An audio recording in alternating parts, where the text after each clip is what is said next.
Hey, hope you've been well. My name is Mike with Last Line of Defense, and today I'm going to be talking to you about how to survive a mass shooting. Some of this can be applied to other types of disasters as well, but we're going to go ahead and come at it from the direction of mass shooting. This isn't necessarily for you concealed carry, sheepdog commando types out there, as you may want to take a more offensive approach. But these are some general tips that could help you out as well. This is a good video to share with friends, family, loved ones. Share it in your classroom, share it at church, share it on your Facebook page, whatever. It's good information that really could potentially save a life. So let's just get into it. 3 simple steps. 1 is run, 2 is hide, 3 is fight.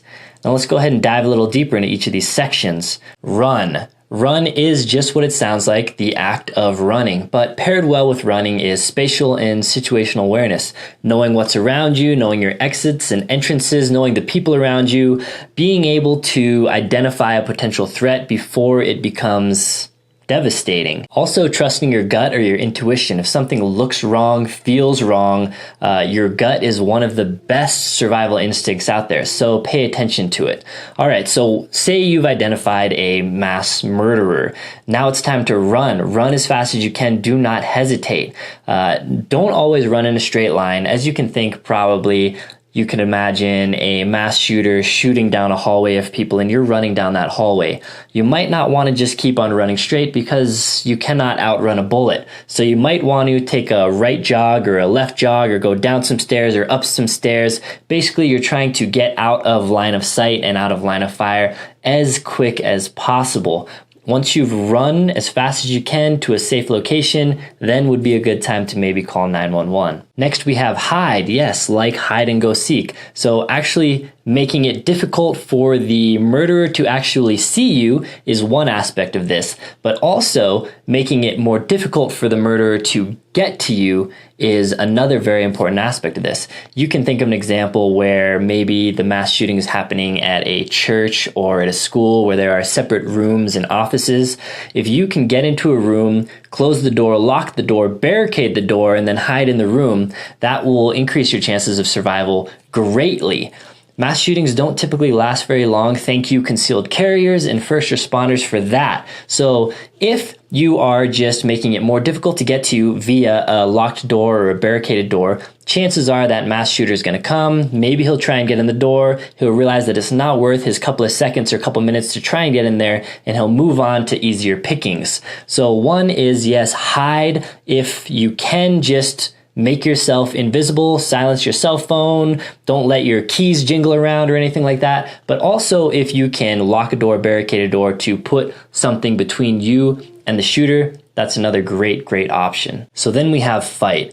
If you can't run or you can't hide, or if you're just in a position where a fight makes the most sense, there's some tips that you can use to ensure your victory in that fight, so to speak. 1 is the element of surprise. The attacker probably is going to be walking around murdering innocent people. You could be from a position of hiding where you know where he's coming, you hear him coming, and you can get the jump on him. That is a huge advantage in a fight if you can manage to do that. Second is a weapon. There are plenty of things around that can be used as weapons. If you're a concealed carrier, obviously you have one on you at all times, hopefully. But if not, there's a fire extinguisher, maybe there's a tool, maybe there's a baseball bat or a chair or something. You're probably not going to want to throw a roll of toilet paper at him, so think smart when you're picking a weapon.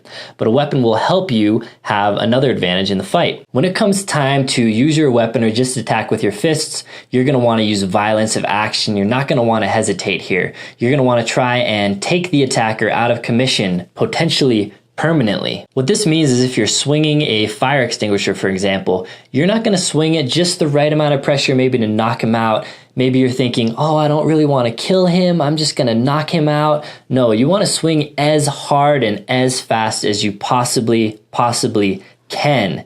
If the attacker dies, it was self-defense. You're going to be all right in the eyes of God as well as judge and jury. So when it comes time to fight, quick, violent, and without hesitation. That's the way to go. So that's it, guys. Run, hide, and fight. I did not make those 3 tips up, but I am sharing them with you. In case you haven't heard them before, hopefully it's easy to remember. If you have, hopefully it was a good reminder. If you found this video helpful and informative, feel free to hit that thumbs up button below. I really appreciate it. If you have things to add, questions, comments, anything like that, I'd love to hear from you in the comments section below.